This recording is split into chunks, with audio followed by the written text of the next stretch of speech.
하나님 말씀은 누가복음 18장 1절로 8절입니다. 그러나 인자가 올 때 세상에서 믿음을 보겠느냐? 예수님의 그 말씀에 대한 의미를 우리가 오늘 말씀을 통해서 묵상하겠습니다. 로마의 속국으로 있던 유대인들은 언제나 로마로부터 벗어나는 민족의 해방을 꿈꾸었습니다. 그리고 그렇게 자신들을 구원해 줄 메시아를 간절히 고대했습니다. 그러나 그렇게 저들이 원하고 있던 하나님의 나라는 이 땅에 예수께서 오셔서 선포하셨던 그 하나님의 나라와는 분명 차이가 있었습니다.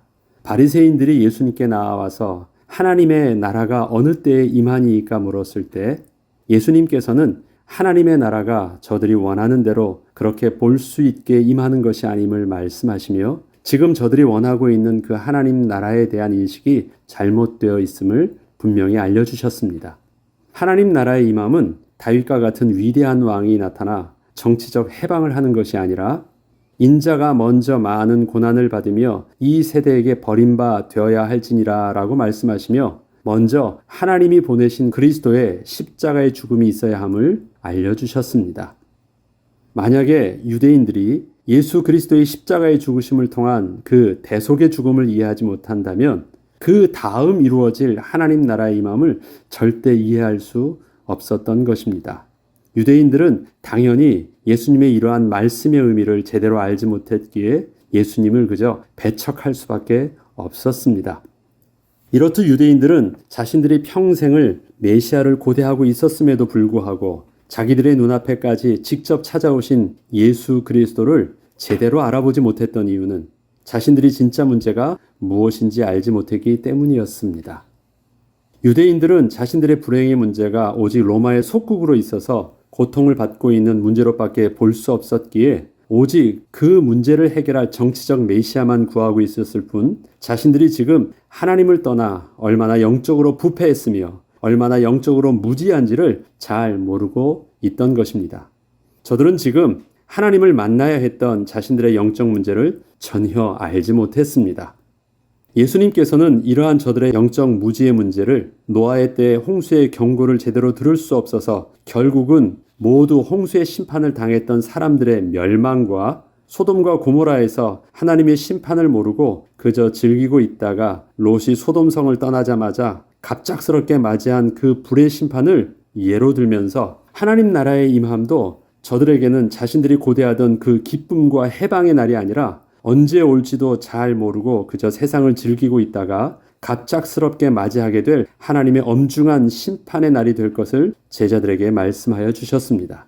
제자들은 이러한 예수님의 말씀에 두려움을 느꼈으며 혹시 자신들도 그 날을 제대로 준비하지 못해서 저들처럼 그렇게 갑작스럽게 하나님의 나라가 임하게 되는 것을 보게 되면 어떻게 될까 하는 의문이 생겨서 예수님께 하나님의 나라의 임함의 준비를 어떻게 해야 하는지를 묻게 되었던 것입니다.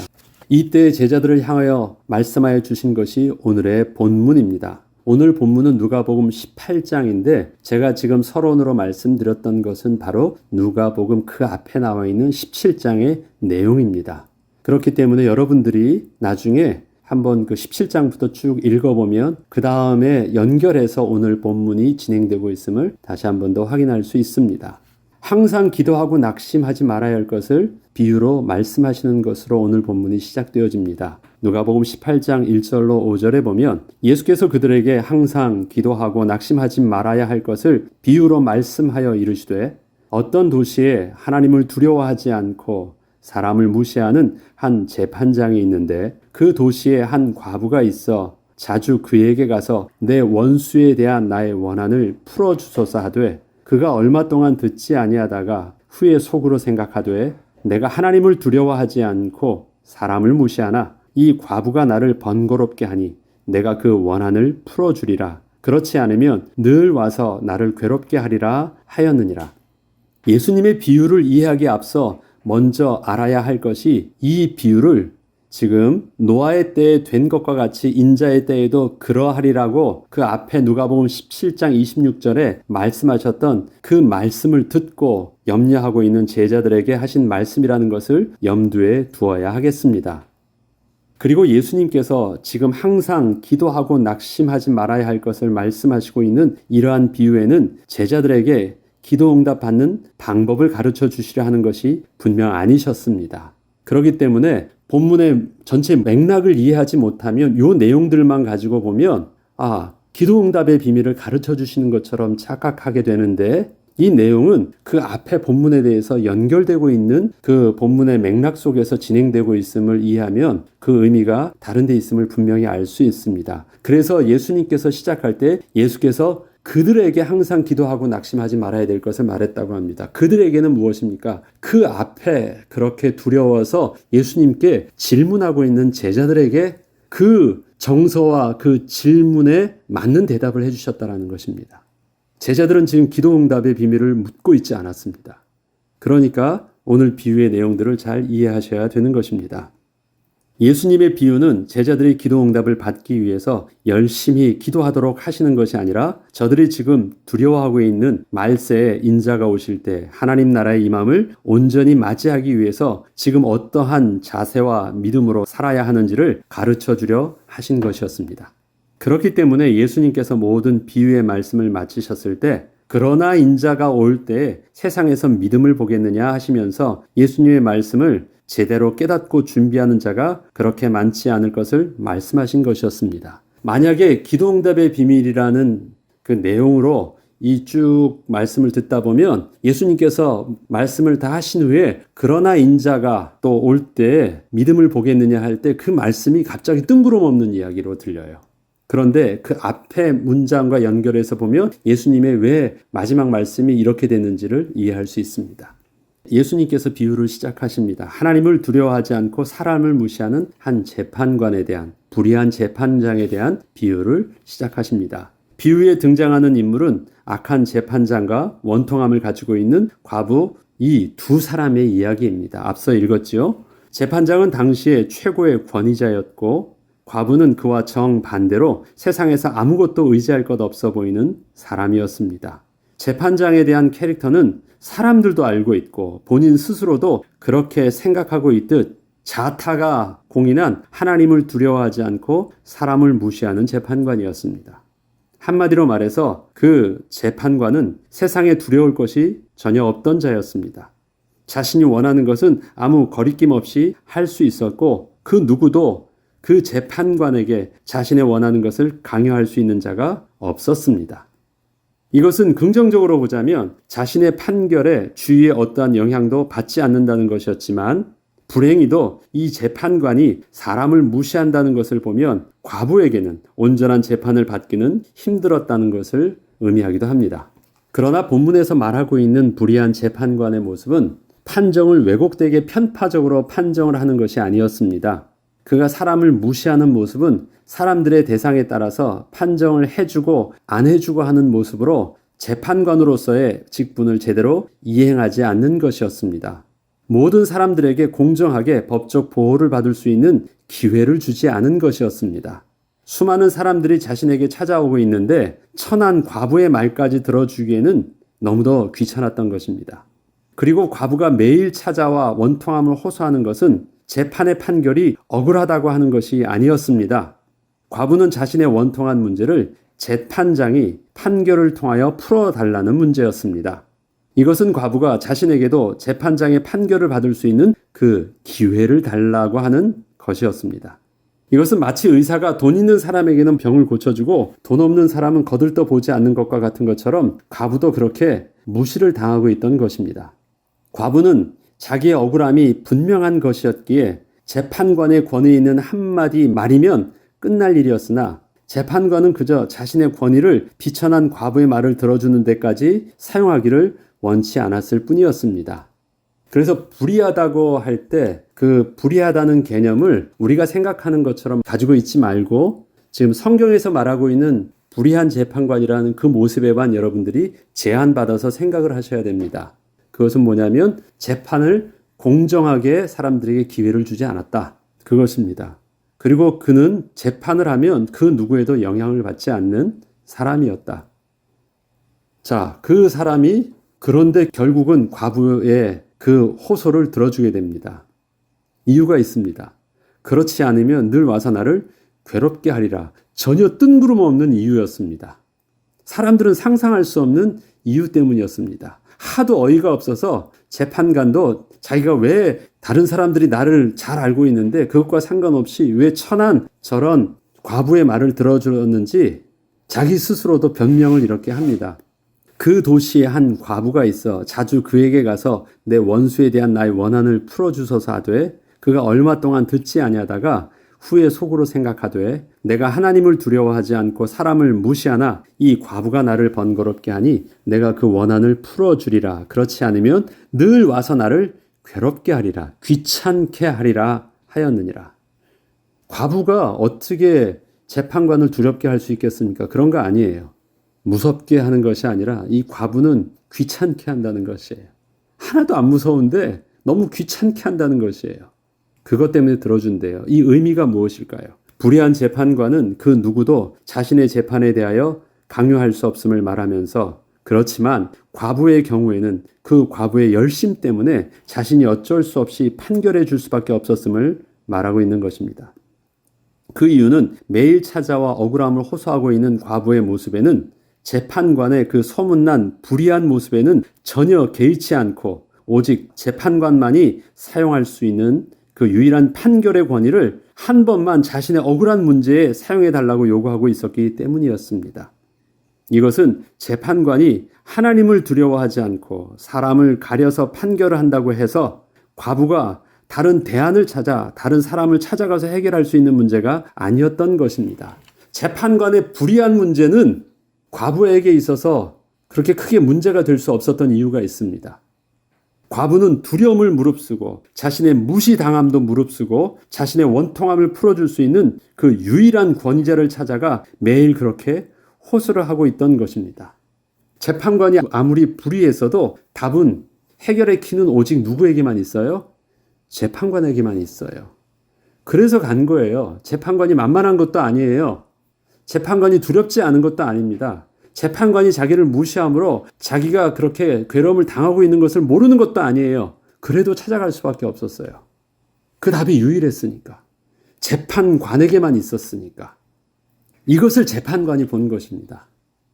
재판관이 무시하면 다른 대안을 찾아 그 사람이 갈 수 있으면 계속 밀어내겠죠. 야, 딴 데 가서 알아봐. 딴 데 가서 알아봐 되겠죠. 그러면 자기보다 좀 쉽게 들어줄 수 있는 사람을 찾아서 가겠죠.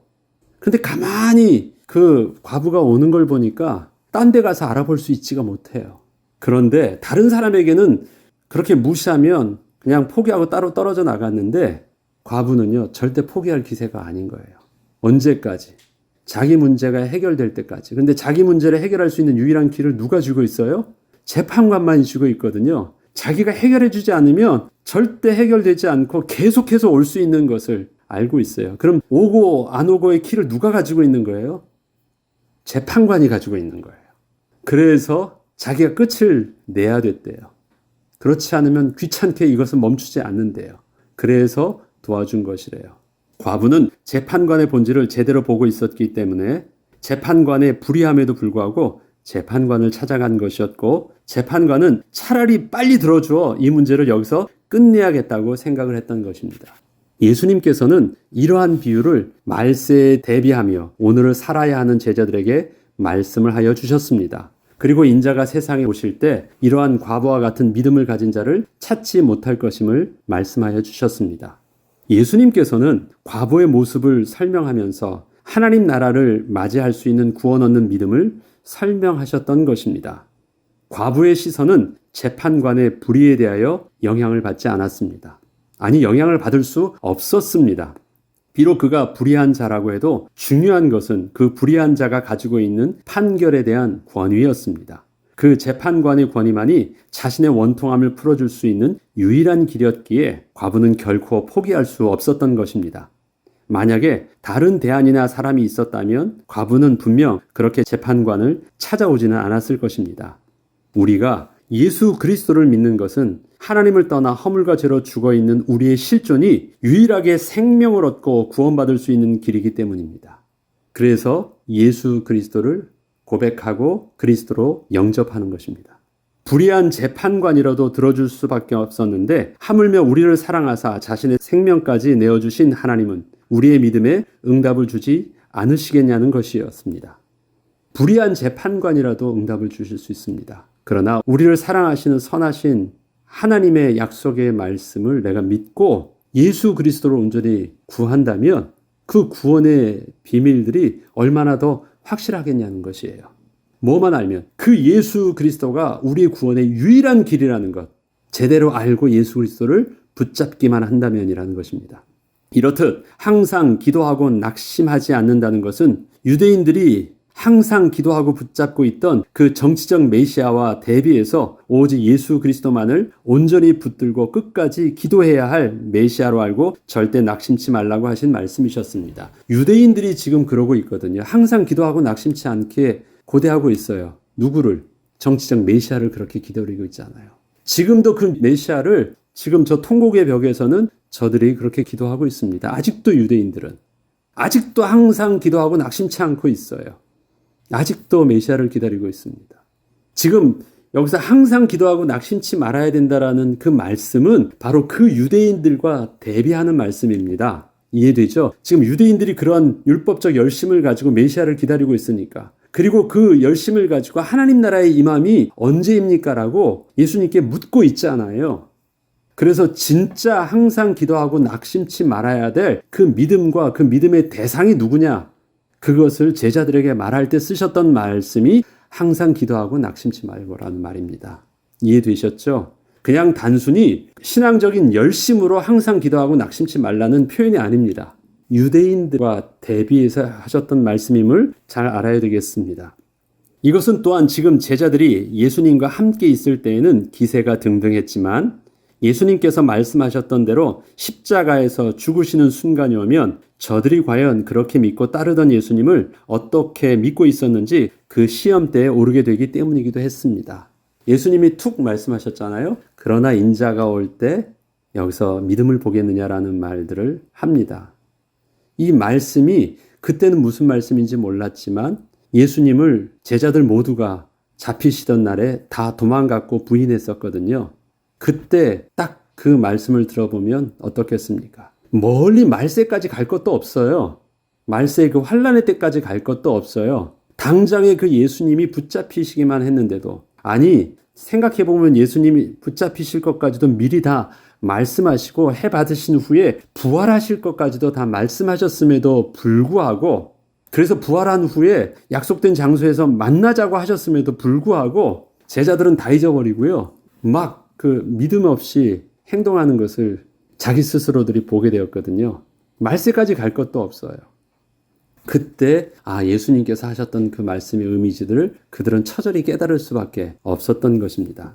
제자들은 자신들이 두려워하는 말세를 맞이하기에 앞서 예수님의 십자가의 죽으심을 통하여 말세와 같은 순간을 경험하게 되었습니다. 그때 제자들은 그동안 자신들이 그렇게 믿고 따르며 신앙의 고백까지 하였고 절대 부인하지 않을 것을 맹세까지 했던 예수님을 부인하고 있는 자신들의 모습을 보면서 예수님께서 말씀하셨던 그러나 인자가 올 때 세상에서 믿음을 보겠느냐 하신 말씀의 참뜻을 깨닫게 되었던 것입니다. 그리스도의 십자가는 정치적 메시아를 고대하고 있던 유대인들에게는 부끄러움과 수치 그리고 저주의 십자가였습니다. 무능력하게 죽으신 것이니까. 그러나 이 땅에 하나님 나라를 회복하기 위해서 보내신 그리스도를 믿음으로 고백하는 자에게는 생명과 소망의 십자가가 되었던 것입니다. 우리는 예수 그리스도를 어떠한 믿음과 어떠한 이유를 가지고 우리의 주인으로 고백을 하고 있습니까? 예수 그리스도를 하나님 만날 유일한 길이요, 나의 죄를 사해 주시고 내게 새 생명을 허락해 주시는 그 온전한 그리스도로 붙잡는 믿음이 아니면 우리 또한 유대인들과 같이, 또 우리 또한 소돔과 고모라 성에서 그렇게 망했던 것처럼 우리 또한 주님이 이 땅에 말세 때 오실 때 주님을 우리의 승리의 주요 구원의 주로 맞이할 수는 없을 것입니다. 죄로 인하여 하나님을 떠난 인간이 하나님을 만날 수 있는 유일한 길이요 생명이심을 믿는 믿음이 아니라면 우리는 환란이 올 때 우리의 믿음은 하나도 남지 않게 될 것입니다. 하나님께서 우리에게 믿게 하신 구원 얻는 믿음은 우리의 어떤 상황과 순간에도 변함없는 구원의 진리가 될 것입니다. 항상 기도하고 낙심치 않는 믿음에는 단순히 우리의 열심만이 중요한 것이 아니라 구원 얻는 예수 그리스도에 대한 온전한 믿음을 요구하고 있음도 깨닫고 이번 한 주간도 예수 그리스도의 되심을 우리의 삶의 현장에서 또 다양하게 고민될 수밖에 없고 두려워서 부인할 수밖에 없는 상황 속에서도 여전히 붙잡고 믿음으로 고백함으로 승리하는 저와 여러분 되길 주 이름으로 축복합니다. 기도하겠습니다. 하나님 아버지, 우리에게서 구원 얻는 믿음을 온전히 붙잡기를 말씀하신 주님, 말세 때에 이 믿음을 볼 자가 많지 않음 또한 말씀하여 주신 주님, 우리의 믿음은 예수 그리스도를 나의 구주요, 나의 하나님으로 고백하고 하나님 나라를 사모함으로 그리스도로 믿는 그 믿음을 하나님 놓치지 않도록 성령께서 인도하여 주시길 원합니다. 하나님 이번 한 주간도 구원 얻는 믿음을 붙잡고 또 우리의 처한 환경 속에서 살아갈 때 주의 인도하심을 통하여 승리하는 한 주 되게 하여 주옵소서. 감사드리며 우리 주 예수 그리스도 이름으로 기도합니다. 아멘.